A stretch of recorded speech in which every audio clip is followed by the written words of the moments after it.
Hello everyone, welcome to a brand new episode of the Long Coat Mafia Podcast, the internet's most hated Mafia-themed geek podcast. It is I, the Reverend Godfather, the show's main host and frontman.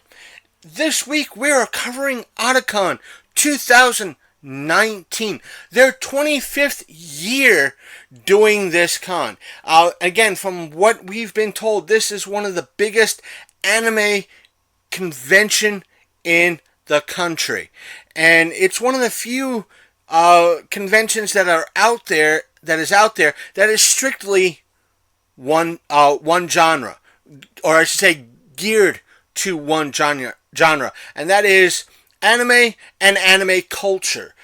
So let's just get into it and everything else, because this year things seemed a little bit off.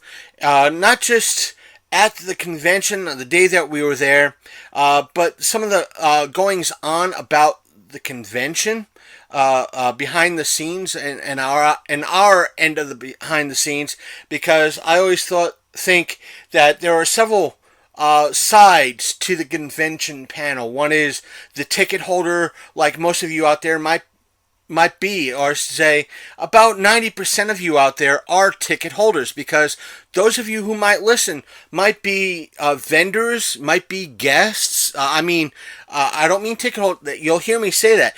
There is a difference between guests and ticket holders. The invited guests are the celebrities, maybe a few people that the convention wants to bring in for a table. So there's the ticket holders, which is most of you, the guests or the invited guests, the press, and the convention staff themselves. But those who deal mostly with behind the scenes in some capacity is the vendors, the invited guests, the press, and the staff.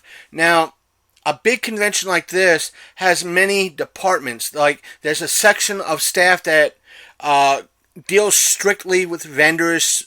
Another section deals with the invited guests, so forth and so on. Another section deals with folks like me, press. Now, I'll also side note here, there is going to be some shade tossed at AwesomeCon, because we'll get into that in a little bit. And yes, folks, I am salty still, even though we kind of cleared things up in the past. But I am still kind of salty about it, and I'll get into that in a little later, because there are not just one or two threads. There are several threads, because as I said, this year was kind of odd over the past 2 years. Now, I want to give, for those new listeners tuning in, because I'm sure some of you out there are going to be tuning in to this show for the first time, and I want to give a lot of you out there context. Many years ago, back in 2006, 13 years ago, when I first went to Otakon, there were issues that I ran into, problems and bad experiences that I went into. And for the longest time, I was telling folks about those issues, about those problems. And when I started up, or I should say, when I was a part of the Electric Eye podcast many years ago, me and Big Candy talked about those problems and those issues that we had. And not to mention, about, I want to say, 9 years ago, we knew I don't want to say a top tier cosplayer, but a cosplayer that was kind of well known amongst many people, and she was invited to Otakon to do a few panels about cosplay. And when she came back home, she told everybody on Facebook that about her bad experiences that she had with not just the staff, but the volunteers, and the ticket holders that were attending that year's convention. And I want to say it was roughly about 2010-ish, because I was here in Martinsburg at that time. I was at the Safe House at that time.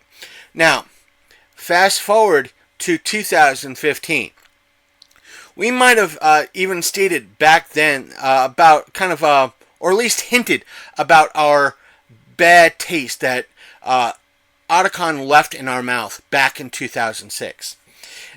Now, fast forward 2 years to 2017, and we know it was about then we decided to kind of, as a show, I spoke to Big Candy, and he kind of agreed to the fact that we should go bigger, try our hand at some of the bigger conventions, see if we could become press.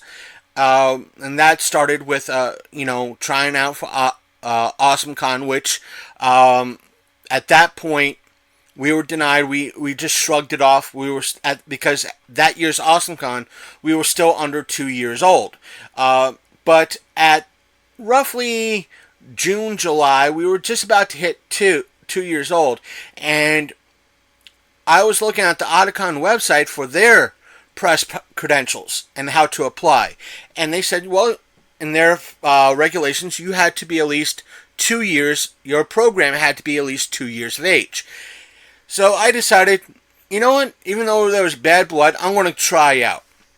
And I filled out the application, and I told Big Candy, and he said, and I kind of laughed, with all the kind of bad taste and the saltiness and shade that over the many years I've tossed at Otakon, they're not going to approve a little rinky-dink show like the Long Coat Mafia podcast. But sure enough, a few weeks later, I should say a few weeks go by, we get, congratulations, you have been approved for your press credentials at Otakon. And I was surprised. As a matter of fact, I was laughing my rear end off because, well, I didn't expect it. So, I considered that as a kind of an olive branch as in regards to the fact that, in a way, if Otakon did hear our bitterness, our saltiness, and the shade that we were tossing in the past, they were kind of willing to extend the olive branch and say, come, let us change your mind. Let us, we want to show you how the culture of, or I should say, the Otakon culture has changed since you were last a part of our convention. And sure enough, if you went back in our archives by going to thelongcoatmafia.podbean.com and listened to that coverage from 2 years ago, and you'd hear me say that they changed my mind. And I was impressed. I liked it. And it was our first convention. And I want to say we've, in regards to trying to cover Otakon, has somewhat improved. But in a ways, I'm going to kind of rag on myself in a way. Due to limitations, we can't fully improve ourselves with Otakon like we should. But we try. We always are polite with them. But when it came to year 2, 2018, last year, which again you could check out on through our website, which is thelongcoatmafia.podbean.com, and you'd be able to hear kind of how the positivity and the part 2 in regards to how the fact that it's changed and how we were surprised that we got approved for year 2. Now, that brings us to right now, year 3. 2019, their 25th year. Just that the fact that this was their 25th year. And one of the things we didn't expect, because I put the application in on maybe a little bit more than a month ago. It was like late May, early June that I put the application in for press at Otakon. So that was my first indication that maybe that I put it in too late. they're not going to email us, give us, permission. Not to mention, one of the things that I put up for as a reference point in regards to what they need to prove, which is kind of proof that we talked about Otakon, that we've put up videos and so forth and so on. One of the things I included in all that is the video we did for Dobbs. The video, the music that he gave us was minimal effort. So, and because we used Otakon footage, I figured, hey, why not put that up as a reference point? And I was like, I was cocky in this. I was cocky in that application. I wasn't expecting Otakon to say yes, especially 3 times in a row. And sure enough, roughly about June 27th hit. That was about a month prior. And I didn't think, it was getting down, to me it was getting down to the wire. And I was thinking that normally they would have emailed me by now in regards to getting approved or not. And so I went onto their website, found out their email for their press credentials to ask a question. My main question was that I didn't hear anything yet, and one way or another, if I was approved or not. And I pretty much stated to them, if we're pretty much not approved, no hard feelings. And honestly, that was my thought. No hard feelings. We had 2 great years, and them saying sorry, not this year. We're telling you no. And I would have came on to one of the shows saying, hey, we were denied. You know what? No hard feelings with them. No skin off my back. I'm not going to be dissing them ever again. You know what? I'm still not going to diss Otakon. And for those of you who've been listening for a while, know for a fact I'm not one of those folks that kisses a lot of rear end in regards to this show. I've proven that on many occasions with a lot of folks. But the thing is, we got a email back from the people that run the press section of Otakon.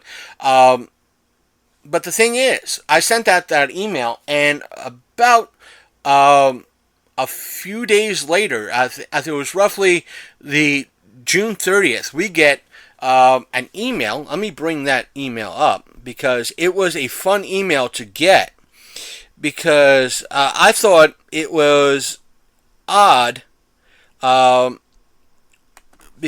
regards to everything. It was the first email I got. I was doing my laundry that day, and I got an email from press relations, and I wasn't thinking anything of it, because it was just an odd email. And the email pretty much said, reviewing your podcast for 2018. They wanted to confirm the show's understanding of turnstile numbers is correct in regards to everything about how many times people leave and come back at Otakon.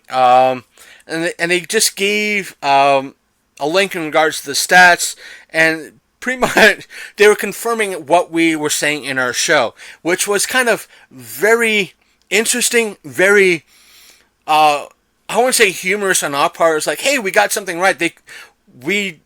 As I've stated many times before, I talk a lot of trash. I talk a lot of BS out there.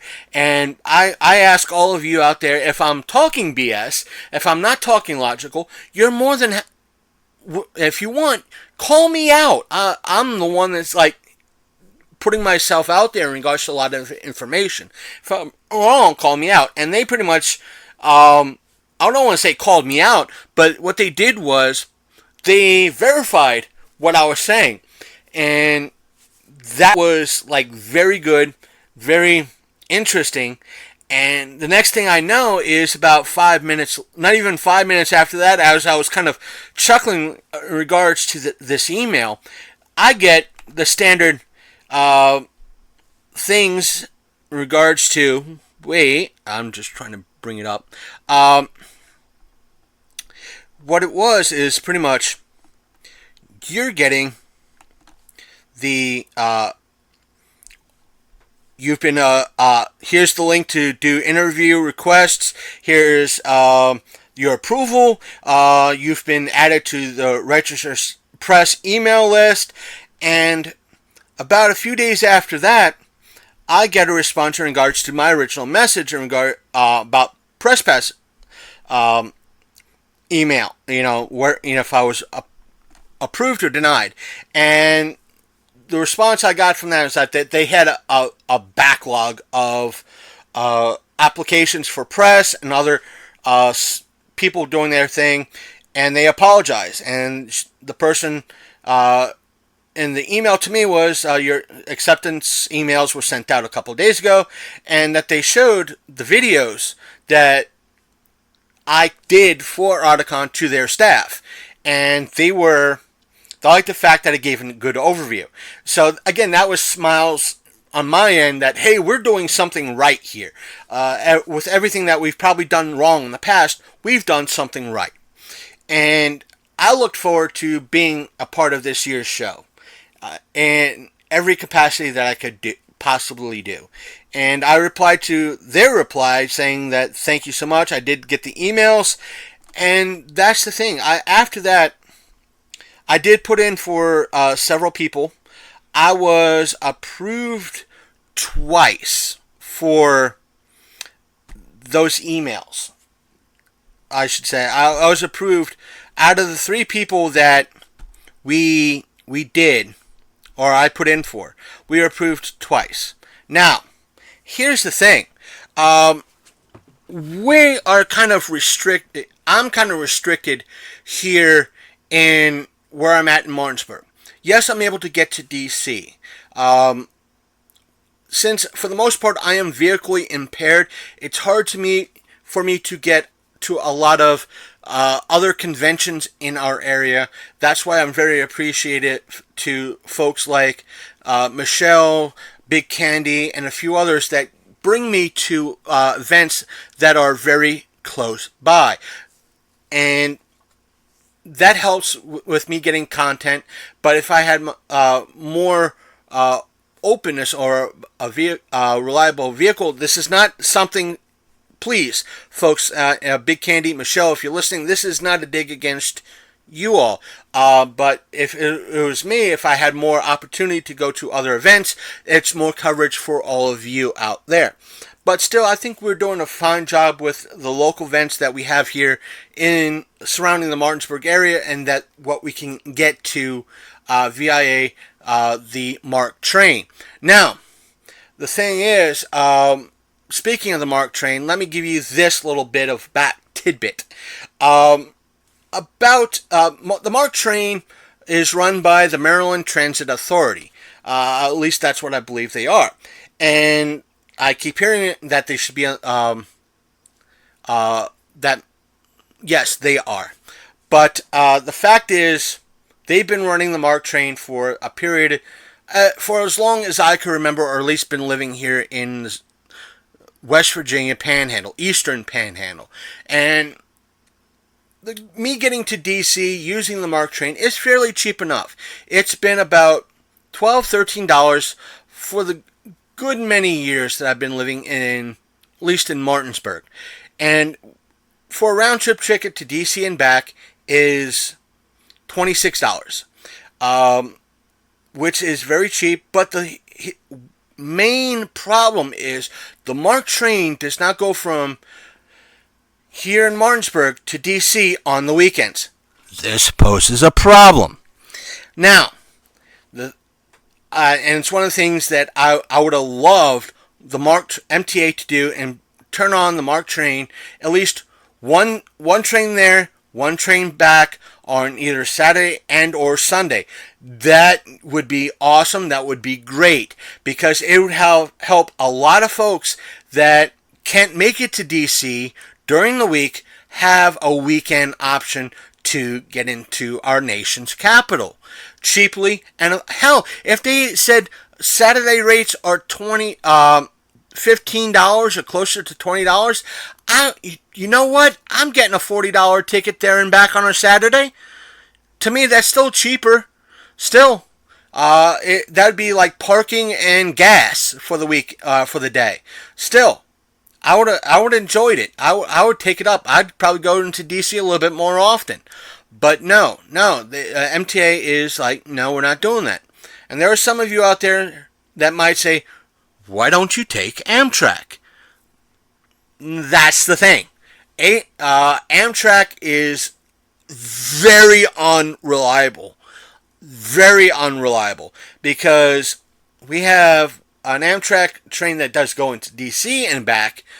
And it leaves here around noonish. So therefore it gets to roughly DC around 2. And it leaves DC around 3 p.m. to come back this way to head towards Chicago. So what's the point of me going to DC using the Amtrak on a daily basis? And there's still some of you out there that say, well, you could stay in DC. Well, when you're on a very limited budget and hotels in DC are $200 plus a night, and I'm going to be there for 2 nights, 3 nights, I'm not going to have $400 or $600 plus food money for those 2 days just to be at that show. Yes, I could probably take the train back, but still the Amtrak back, but it being a night or two, no, to me that's I wouldn't do that. Even when I still had wasn't vehicle impaired, and I was going into Baltimore on a yearly basis for Baltimore Comic Con, I would drive there and back every day because I'm not staying in a hotel in Baltimore, and because of it's within driving range. But there was stuff like that. That's some of the things that I could pick up. Other folks who say you could drive into close to and get the subway in, but either way, I still need to get somebody to have me get down there to that location, come back, and do that again when it's closer to me time for me to come back home. So either way, no, and I don't want to put somebody like that out of their way and everything else. That's just not me. If it was strictly me, that'd be one thing. And for another thing, when it takes me about over an hour just to get to that location to take a subway in, no, to me that's just stupid and not worth it. I'd rather use the MARC train. It's a direct route there, direct route back. I don't have to travel like way south of Winchester just to do that sort of thing. So that posed, not to mention, the price for everything else. MTA, the Maryland, I'll just say MTA from now on. Over the past several years, has been constantly threatening to raise the price of a ticket from roughly $13 to $15 because of maintenance and that it runs into West Virginia and back. So, to help kind of reduce costs or keep costs down, West Virginia a good many years ago put it up to vote for the public to vote by saying, do you all want us to give, I think the deal was, we'll give the MTA something like $2 million a year and be on their board to help represent West Virginia in regards to the MTA and everything else. And us doing this will keep those ticket prices low and keep the MARC train in West Virginia so all of you could go to DC and back. And might have some additional benefits down the line. And at that time, I was thinking, yeah, maybe there will be finally a Saturday run or a Saturday and Sunday run going into D.C. with the MARC train. Thank you, West Virginia. I'm going to vote yes. But since then, and this article came out just after I put in the interview request to Otakon. And the article that came out in the local paper was West Virginia hasn't been keeping the deal. And you know what? We might be either reducing runs to our national capital or canceling those runs altogether. We don't know when we're going to be doing this or what's going to happen. We don't know. So I was like, oh crap. Therefore, there might be a chance last minute that I'm not going to be able to get into DC at all because of the West Virginia government's blatant stupidity. And not to mention, I don't know if there was going to be 3 runs to DC and 3 runs back from DC that I could finagle if I have a later interview or not. Turns out, my one interview that I had scheduled or was approved for was going to be on that Friday at about 4:10. And because of this aspect of this lateness and the unsureness of the train going to our nation's capital and back was up in the air, I figured I had to politely cancel this interview. And the other one was on a Saturday.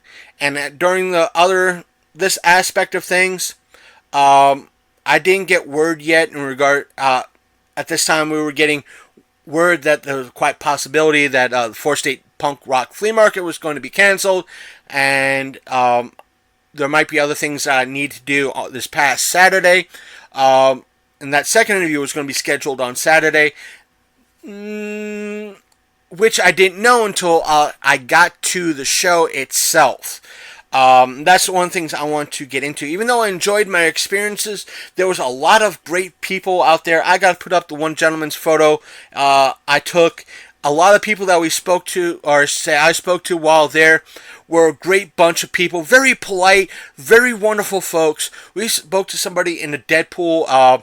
It was like a combination type of cosplay. It had he was wearing a a Dead Mouse type of mask. He had like a Van Helsing coat with Full Metal Alchemist gloves with Trigun guns. He was just dressed up just to enjoy himself. That's why. No real orientation or aspect like that. He just wanted to dress up and cosplay just for the sheer fun of it and have these epic, mishmash and mashups all on his person. So I can't blame him. He was having fun. So we saw him. I think I saw him last year, but I didn't get a chance to speak to him until this year. So he was a great guy. I got posted his photo up, and it was that. But one of the things that kind of irked me, and this is part of the oddness, when we finally got in that Otakon didn't do this year. Yeah, they emailed us a lot, but there are times that we were there. When I was there, I was still getting emails from Otakon saying, hey, this is going to be happening at 1. This is going to be happening at 3. This is going to be happening at 5. If you want to sign up for this, stop by the press relations booth and sign up, or reply to this email, so forth and so on. That was not happening. We got some emails that in regards to what was canceled, what was not, what press conference was going to be available, and not. Like I said, I was kind of told in regards to one person that we put in for in regards to an interview, we were going to be let know that night. I didn't get informed about it until the next day when I was there asking about the press lounge at about 11 o'clock. And about 2 hours after I was officially in the building to wait for my press pass to be picked up. That's kind of like, really? But that's not the only thing. This year, even though it got picked, the con itself picked up later in the day. It was a very hustle and bustle type of day in regards to the people coming in and out. The thing is, the when I approached the convention center on my way to pick up my press pass, the lines outside in the previous years was huge, huge. I'm talking huge. This year there was like, it seemed like maybe 24 people were outside waiting about 8 o'clock in the morning, compared to recent years, but still it was big hustle and bustle. The thing is, but to step it back a few, when I stepped off the train in our nation's capital, the Union Station was, even most years when I've went there and gotten at the train station at about 7:15 in the morning, is a hustle and bustle place. It was like Deadsville. Literally, it was like Deadsville. Not to mention, they took about 80% of the seats that were in Union Station out for some ungodly reason. Instead of like having about 36 seats to sit in, or a few dozen, let's say about, instead of having 70-80 chairs by gate A, they only had maybe about 50 or 20. It seemed like it was way cut less. It was way less than it was last year. It was like, when I saw it, I was like, this is going to hurt when I come back from the show to go home, and I want to sit down for maybe about 10-15 minutes while I'm waiting for the announcement that the train to head back here in Martinsburg is ready to board, because they cut a whole mess of the seats down. So that's that oddness and that. But going back to Otakon, like I said, I had fun. There were a lot of folks in regards to this. The walking tour, the press preview. When I was picking up my pass, my press pass, there was kind of talk that I kind of overheard in regards to, are there going to be a press? This was them talking. Are we doing a press tour of the dealer room this year? It was like, yeah, I think so. We'll just have to speak to those who are dealing with the dealer's room, the industry room. So that was that thing. It's like, which made me think, is there actually going to be a press tour of the dealer room this year, the industry room this year, like there was the past 2 years? But again, during my walking around the convention center, getting photos, starting the videos, I was getting no emails in regards to if there was one or not. So about 11:30, I should say about 11:15, I wandered up to where the press lounge is to kind of just sit down for a little while, have something to drink, and just wait for them to say, all right, who's going to be here for the press tour of the dealer industry room. And during this time, I met this wonderful old couple. And I mean, I don't mean that in a bad way. They had to be in if they were in their 70s at least, if not their 80s, and they were registered, I think, as, if not as press, but they were registered as photographers as well, I think. And they were gung-ho about this. And I was talking about them, and they said, yeah, we were covering AwesomeCon early this year. And I went, wait, what? Now, I didn't get their numbers and their analytics from them to see how much bigger that they are. And just that the gentleman stated that he does a write-up every year.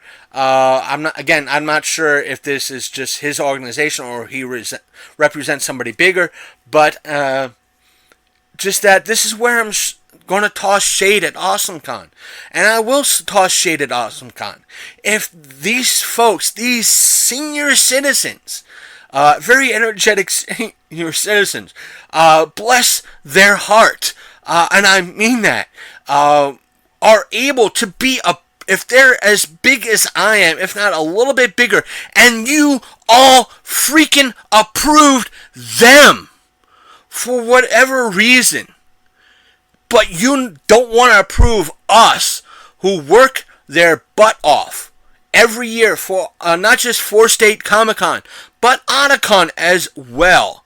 We've been covering Otakon for the past, including this year, past 3 years with video, audio, like this episode, photos, and everything else. Is it because we keep talking trash to you and throw shade at you? You know what? Otakon told us when we were there, hey, we're for fans, by the fans. And you know what? If that's not what they are for, I kind of believe it, because they approved us. They approved the Long Coat Mafia podcast. They let us cover their show the best way we could for the past 3 years. They know what we're going to be bringing to the table. They know how hard we're going to try to make sure we live up to their standards. You, on the other hand, you don't want to give us a shot. That's what pisses me off, and that's what pissed me off last year, and that's what pisses me off this year in regards to it. Even though I didn't give a crap, I still applied. Is it because we throwed shade at you and figured that you guys weren't doing a good job? You're scared of a little bit of a bad press or a little bit of a negativity? You know what? Otakon wasn't scared of the negativity and the shade we were tossing in regards to them. They extended an olive branch and changed our minds. My question to you, AwesomeCon, is when are you going to toss that olive branch to us? When are you going to hold that olive branch out to us and ask us to change their mind? We want you to change your mind. You're not going to do that. We want you to do that, but you're not. Otakon took that step. We're proud of them for doing that, despite some of the issues that we had, which we'll get into in a moment. One of which is the fact that there is no, if you look on their website, which is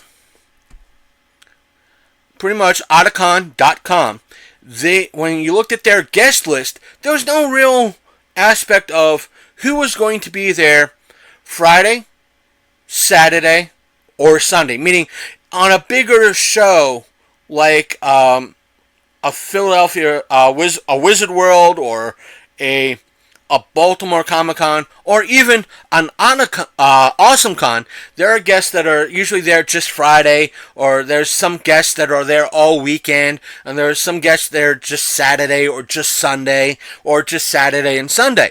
So, there's no way of knowing which guests are there all weekend long.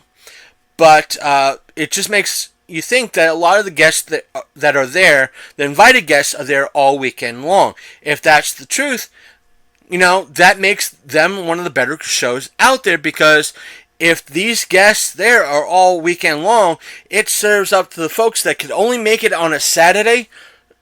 Meaning, like, if there's a person like myself that can make it only on a Friday, then I'm able to get the people that I want in regards to an autograph right then and there. Now, and if I could only make it on a Saturday, same deal. I could get those people that I want on a Saturday. Now, the other thing is, I think one of the gripes that I had last year is that there was no schedule to us on who's doing interviews when.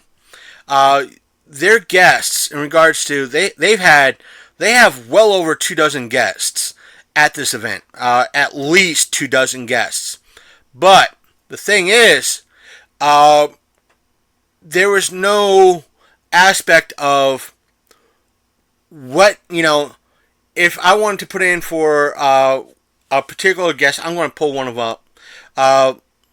Let's say Diana Garnett. If I want to speak to her, there's nothing on our end that says she's only going to be doing interviews on Saturday, or interviews only on Sunday, or interviews only between 10 and 11 on Friday.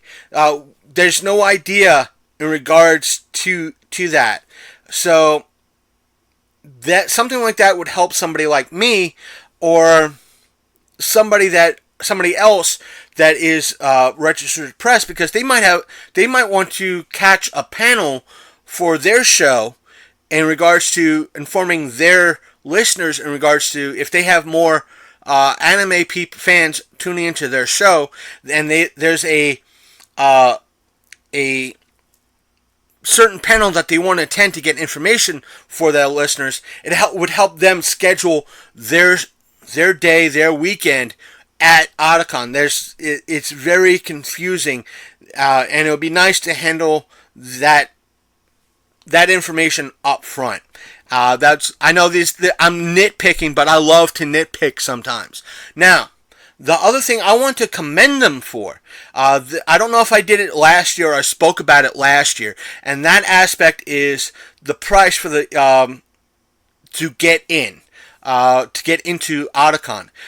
When we first went to Otakon back in 2006, the weekend pass was like $65, I think. But in recent, it being a new location for one, or the fact that time has gone by, it's been 13 years total since our first initial visit of Otakon, if you want to look at it like that. The price has gone up. So again, don't know if it's due to time or the fact of location change, because they are in our nation's capital instead of Baltimore. And the weekend pass is $100 for the weekend. But if you pre-register by a certain date, it's $5 off at $95. Now, one of the things I want to talk about is that Otakon doesn't look at the registration fees or the price to get into the convention as a ticket price, like what Baltimore Comic Con or Wizard World or an Awesome Con would tell you. Otakon refers to what they do, that $100, as a membership. Now, which allows you to have attend their yearly meetup, which is Otakon in our nation's capital. Now, since it's been a long time, I think back in 2006 when I got my ticket, one of the perks of having a membership with Otakon is, or at least not just getting in the door, but I think the website might have had a forum or something like that at that time, and there are a few things you could look at and see through the website. But since then, Facebook came into play, because back in 2006, we still had something a lot of you young folks don't remember, and that was MySpace. And MySpace didn't really handle forums that well. There were forums on MySpace, but weren't really there. Or at least they weren't as easy to get to as Facebook or Reddit was. Now, we have Facebook, and there's Facebook groups that you could hop in on. And there is like Reddit, and I don't know if, I'm sure there's an Otakon subreddit. But I'm just saying, you have these external free forums that are out there available to anybody. Not to mention, if there's videos on YouTube like the ones that we've posted up ourselves, fans could talk about their experiences in the comics section on YouTube. Not to mention Instagram as well, and Twitter. These social media platforms have gotten bigger over the past 10 years. So I don't know if they got rid of the actual special perks on the website, but the thing is, Otakon's not the only one to consider it not tickets, but memberships. I'm not exactly sure what other shows do it, but the ones that I'm familiar with, it's tickets. So, the thing is, let's continue with that. But one of the things that I think they did, if I might have talked about it last year in the first year we went, is that they are now offering single day rates, or what they call quote unquote trial memberships. And their trial memberships, again, to me, for the weekend price of the 3-day weekend, or their full membership, or their supporting membership at $100 is a little pricey. But the thing is, their Friday prices, or their daily prices, are like this. Or their trial membership prices go like this. If you wanted a Friday pass, it's $50. If you wanted a Saturday pass, it's $60. If you wanted a Sunday pass, it's $40. Now, out of curiosity, I walked around, used my fingers to walk around the internet to look at some of the cons that are close by, or relatively close by. Now, Wizard World Chicago. I did some research in regards to this a few days ago. There was a Wizard World in Philly. Their tickets were like $15 for a Friday, but $25 for a Saturday or something like that. But for Wizard World Chicago, which is next month in August, their 4-day admission, admission is $100, but that is 4 days. Their Thursday admission is $35. Their Friday admission is $45. Their Saturday admission is $55. And their Sunday admission is $44. Which is, though like Thursday and Friday is a little bit cheaper, but there's still, I want to say that's the area, but it's still relatively expensive. $55 and $45 is still kind of expensive for those type of days. I granted it's Chicago, but when we look at something like Baltimore, now Baltimore is strictly a comic book convention. Yes, they have a few media guests every now and again, but here's the thing: their 3-day pass is $65. 3 days. Their Friday pass, Friday only, is $25. Their Saturday only is $35, and their Sunday only is $30. So, either way, Baltimore Comic-Con is cheap. We have no grudge against Baltimore in any way, shape, or form. But I'll also say this. Baltimore Comic-Con and Wizard World also offer what they call VIP packages. And for their price, they're more than what Otakon offers for a 3-day pass, but you're getting extra perks. Like, because I'm looking at the ticket prices for Baltimore Comic Con right now. Their VIP admission package is $165. $175, I'm going to round it up due to taxes and stuff and fees. But you're getting, extra goodies. It's a 3-day pass. So there's the $65, plus you're getting a t-shirt, and you're getting extra gifts like the yearbook, which is like $25, a shirt's $25. So you're getting extra stuff and extra perks. And with something like Wizard World, and which, let's say, they have just a priority 4-day admission, which is $140, and it has just 4-day admission, dedicated priority check-in, collectible badge and lanyard, early entry to the show floor. discount local and show floor discount package, priority lines for autographs and photo ops, and still admissions purchase from author websites like Craigslist, eBay, and just details. And you know what? I want to see something here. As much as I've been ragging on AwesomeCon, I want to see what their ticket prices are. Awesome. No, I have to spell it correctly. And let's go down to AwesomeCon. I want to see what their ticket prices are, if they still have them up, because I don't think they'll still have them up because they're usually a take them down when no, they don't have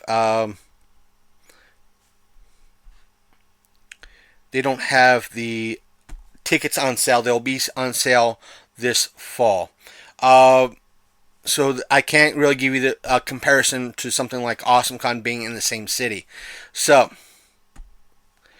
there was other things that I noticed, or say, one of the fun things. Let me just say this: one of the fun things that happened, I want to say, either on Saturday or the fact that it happened after I left on Friday, is that a pigeon kind of wandered into the convention center, and it became the convention's meme in regards to this. I posted up or I shared the photo on my personal timeline, and just that folks were making the same kind of wisecracks. Like, I don't think the costume is screen accurate, and so just fun stuff.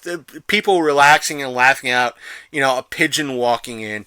But one of the things that did happen this year that I'll also want to bring up is some of the issues that people. I'll save a lot of those issues for part 2 because we don't have the numbers in, and the convention, the attendee irritability has not risen to the surface yet to me to report on or back up on. But was the food and drink issue. This is not an Otakon issue, it's the convention center issue. There were a lot of issues happening with the convention center. Rumors that there was a strike going on outside because of some of the things that were going on inside with the convention center itself, the staff there. That there was also a change up in the catering service that handles the convention center. And they were adamant that you can't bring anything from outside to eat or drink. And some people were theorizing that this was due to the fact that people were bringing in like Subway sandwiches and stuff. But from what I was seeing, they were confiscating or telling people to get rid of like small, like the single serving bags of like Lay's potato chips and any coffee that was being brought in from outside, or like small bottles of soda that you could get at a vending machine. The thing is, it was the same. I'll agree with some of the same folks that will bring up the concerns, like, what if you're diabetic? Like, you're going to spend $5-10 on a drink in regards to getting something at the convention center that is going to be half the price, if not less than half the price, outside the convention center. So that's that. And it's like, yeah, and I kind of agree with that. It's a lot of folks don't want to buy convention center food because it's like, yeah, I'll take a sandwich, a pretzel, bag of chips, and two bottles of soda, please. Okay, that is $64.95 plus tax. Wait, what? So that's why, even I myself, even though I kind of attached a empty water bottle to my pack, that way I could at least go to a water fountain or a sink and get some water and fill it up and have something to drink.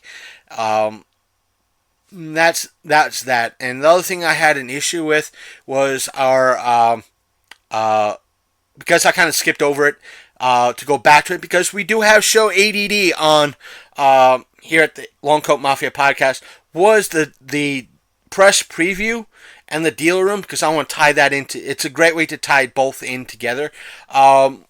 We, as I was waiting, that, like I said, that old couple that I spoke to left to take more photos and to kind of look around. Again, because it was about a little after 11 o'clock, maybe about 11:15.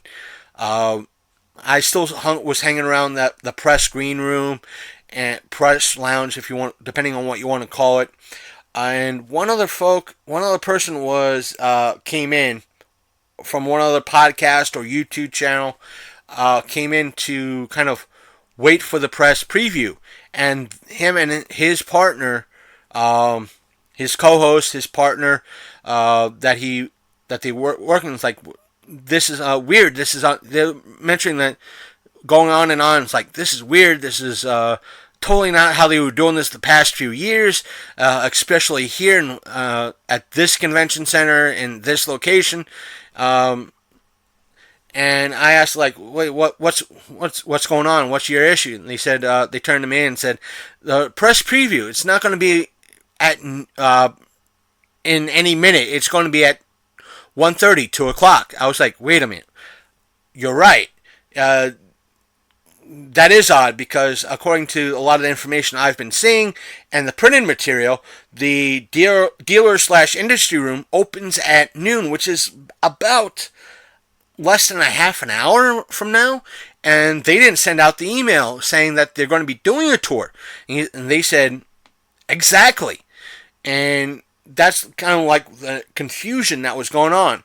Now, about 11:45, the gentleman comes in from press relations to say, yeah, we're sorry, there was just a mix-up, just thought, like I said, the dude was apologetic as hell in regards to it. He said there was some confusion. Some of us thought the dealer industry room was opening at 2, not noon. So let's do the press preview tour. And in years past, there was like maybe a dozen of us actually doing this preview tour.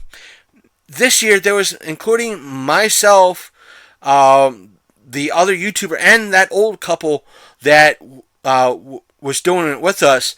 It was 5 people, and it was seemingly rushed. If you compare the video with this year's video with last year's, yes, it's about the same. The overall start from when the video begins and the end of it is about the same length. But if you go with what at the start of the tour and where he kind of dismisses us is less. We were kind of rushed, and it seemed like by the time we were getting towards the end of the tour, there were people already being released into the dealer industry room. And it just felt that way. If you guys and gals watch the video, I say numerous times that we are, this is being rushed. I want to showcase some of these folks. I want to be able to, like we did last year, kind of point at like Funimation, and we were at the Dragon Ball Z booth for about 5 minutes last year. This year it was like, come on, let's keep moving. I kept moving behind because I wanted to get shots. I just didn't want to. If I just wanted to walk around real quick, the gentleman could have just dropped us, said, all right, just walk around, go ahead. But it was just very, very weird and rushed, and, it just was felt off. Not to mention, I'm going to say these two things. There seem to be less dealers and industry folk at in the dealer room. That's, I want to say, two reasons for that. And I do apologize. Let me just say this. I do want to apologize the fact that I couldn't get to some of the industry folks. It was just a very hectic and odd day for me on Friday there. I promised to do better last time, but next time if we're there for year 4. But I want to say this. The reason why it seemed lacking, the dealer industry room seemed lacking, it was 2 reasons. The first reason why I want to say is, number 1, the area that they use is huge. When it's compared to a place like the convention center in Baltimore, it's just bigger. Bigger than what Baltimore has, and everything seems lost. And because it's bigger, they could easily put more vendors in there.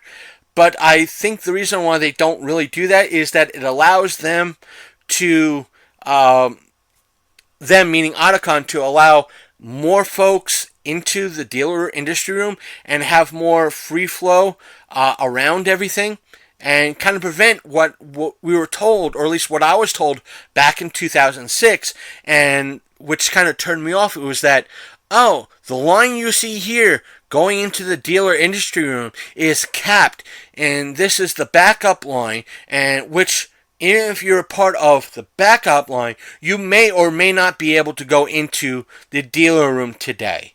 Again, that was 2006. This time around, because of it being a bigger hall, it allows folks to them to have a constant rotation of people in there, and it not be crowded as hell. Now, the other reason why it seemed lacking is because a few weeks ago was San Diego Comic-Con, and because of that, a lot of industry folks don't like to do 2 shows in a row. Which I could see and agree with. Hopefully next year, it's not that way. We get a lot more folks about. But the thing is, my personal aspect in regards to that is, like, I expected to see this is just me as a fan. The fact of the matter is, there should have been at least some a Battle Angel Alita presence there, or some company that let's say, deals with Battle Angel or has the rights to it. It just came out on DVD. But still, no one. I'm kind of looking at the my book in regards to who puts out the manga for it. But I can't see offhand who puts it out. But the thing is, there should have been more stuff out in regards to giving this a push. Now, like I said, we saw a lot of folks. Again, the atmosphere around the show, even though we had this odd experience, it was friendly as ever and everything else. A lot of cosplayers, a lot of from all over the spectrums, like from gaming, old school, gaming's old and new. There was like Metal Gear Solid stuff. There was Yu-Gi-Oh stuff. People dressed up as Yu-Gi-Oh. People dressed up for Disney. The standard Dragon Ball Z, Dragon Ball folks were dressed up. Elaborate stuff, not so elaborate stuff, fun stuff, and everything else. People were dressed up, sharing ideas, taking photographs, talking to one another. Special shout out to, again, the fellow that we saw in the Deadpool mask or helmet. And not to mention, I'm going to shout out to, I know we gave him a tag on Instagram, on our Instagram channel. Again, our Instagram is Lone Coat Mafia. Links will be in the description. He gave me his card to tag him, and he goes by Psychic Pictures on Instagram.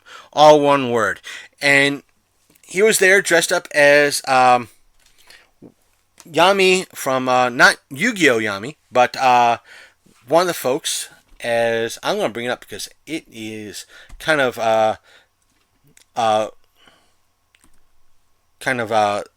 eluding me the name of the.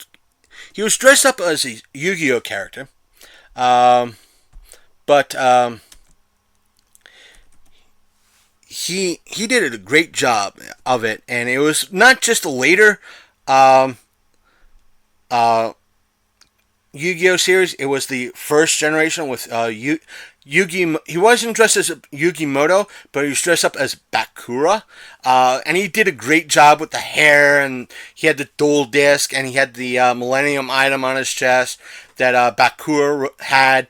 And we did ask him if anybody asked him if it was time to duel, and he said he smiled and no. I said, hopefully you don't have that today if anybody remembers. And he kind of laughed. He was a nice guy, one of the many nice folks that we did meet there. So we did have a another little bit of weirdness in regards to a couple of folks out there, and that was let's see here. That's something different. But I post up a little bit of a meme. I am part of one of the many Otakon folks groups that are on Facebook. It helps me get some additional news of what's going on, and gives me like a person on the street ticker of what's going on, what the actual if there's like weird stuff going on or gripes that are going on. It's going to be on the group that I'm in instead of through the Otakon's official Facebook page. So I posted up a meme in this group. I've seen this meme before. Matter of fact, Matt Burns has used this meme before, and so pretty much it's a photo from a convention, and the guy that's in it is dressed in cosplay from like the guy from Up, but the movie Up. And the meme says, the words on the meme say, "If you see me at a con, please say hi, introduce yourself, tell me if I know you, I'm old, I forget. If you want a hug, just ask, I'm not as grumpy as I look. Yes, you can take a photo. I want to say hello to you, it's why I come to cons." I posted up to the groups like, hey, if you because my profile is basically public. And that way somebody could click on my profile, see who I am, come up to me and say, hey, you're part of the Otakon group. Hi, how you doing? I'm so-and-so. It's like, I'm part of the group too. And maybe I could have gotten, me being press, I could have probably asked them politely if they wanted a photo and, so forth and so on. But someone commented on that meme I post up, and the person, I'm not going to put out names out there, but he stated that it's like, I missed you at ConnecticCon, which is I think a major convention in Connecticut. We're not griping about ConnecticCon. We're not throwing shade at them. I'm sure that they're a great show. Just that they're a bit out of my range. Even if I had a vehicle available, it still would have been way out of my range. But I replied to him saying, it's like, I've never went to ConnecticCon, sadly. Mostly due to Connecticut being way outside my con travel range, yet I hope to see you at Otakon. Still trying to be polite and telling this person never went. And he replied back to me, stating that the picture's from ConnecticCon and that he met me there in 2014. And this is when I stepped up in regards to it. And I had stepped up and I told him flat out, I said, I got the photo from Google. And again, I never been to ConnecticCon, especially in 2014. Like I said, one, Connecticut is way too far for me to travel for a con. Two, I haven't a vehicle available to me to use since 2011. 3. During 2014, I had to scrape funds together to bribe someone to take me and come with me to Baltimore Comic-Con. 4. I take the MARC train from West Virginia to get into DC and back. 5. If I've ever been to ConnecticCon, again, I never have, there would have been photos on my Facebook profile about it. Because, again, my Facebook profile is public. And he replied, in essence, replied with a kind of the shock emoji, and he said, "Okay." Um, but that's one of the things about it. I'm dismissed. I just want to tell you some of the oddness about everything. There were other things about that were going on. I want to tell them right here that there was. Because I think no, I'm going to save it for our second Otakon coverage episode that we normally do. Once we get all the official stuff and some of the complaints and things, we're gathering that information as we speak. So once that's posted up to us, and like I said, I want to give a few shout outs. We gave a shout out to Psychic Pictures. We're not sure of his actual name. That's what he goes by. He was dressed up as Bakura. I want to shout out. He's not going to listen to us, but Zero Serenity. We found this guy. He was just coming in. We saw him later in the day. He had about 72 pounds of camera equipment on his back. Lighting, the whole 9 yards. This guy, bless his heart, wanted to work the con. He was registered for the con, ready to go, ready to hit the ground running, and everything else. So, bless his heart. Special shout out to you, sir. I know he was working his rear off in regards to, and we also met for a moment while we were sitting down in press relations. We met a couple of guys from a Mirror Mine. I know, guys, I'm butchering your name. It's a MirrorMedia.com, where artistry meets anarchy. The card that we have on it is, I'm going to just say the first part of the name, Philly. Philly, if you're listening, it was fun to meet you and your partner at Otakon this year. Hopefully we'll meet up with you guys next year. The fun thing is, like, we're talking about these guys about past experiences that I had, how Otakon changed my mind and views about them, and how they kind of agreed that the con scene, at least the anime culture overall, the anime community, has changed in the past few years. So, and how it changed for the better. And I agree with that. So it was fun speaking with these guys and going back with folks, and we had to kind of back off chit chat because they had 2 interviews back to back, and they wanted to get everything together and get in that interview mindset. So yeah, you guys saw me come back closer to about 3 o'clock because another little incident happened. I almost lost the tripod for our camera. So that was the thing for a little while. I thought I lost it. It turns out it was sitting in the press lounge, right where I left it. So at least I found it, and it's in good hands, and it's home now. So it was fun to meet you guys and speak to you guys. I know we spoke to a lot of folks there. We did kind of network a little bit. So with a lot of folks and a lot of people in the press room. So hopefully, if any of you folks are listening to me and this right now, email us at lonecoatmafia@gmail.com, or contact us through our Facebook page, which is facebook.com/The Lone Coat Mafia Podcast. We'd be more than happy to get back with you guys and maybe have a Skype, depending on your location. I'm sure it's way out of state or not local to here, us in Martinsburg. Happy to have you through Skype, or we'll try to figure out something to have it recorded, or meet with you or do something crossover. So, and that's pretty much our first convention, our first week in regards to our first Otakon coverage episode. I'm going to end it right there and end it by saying this. If any of you out there who went to Otakon this weekend, whether it be on Friday, Saturday, or Sunday, I'm talking to all of you out there that went not just all 3 days. If you went to it either on Friday or Saturday or Sunday, which means if you went on just one of those days, I want to hear from you too.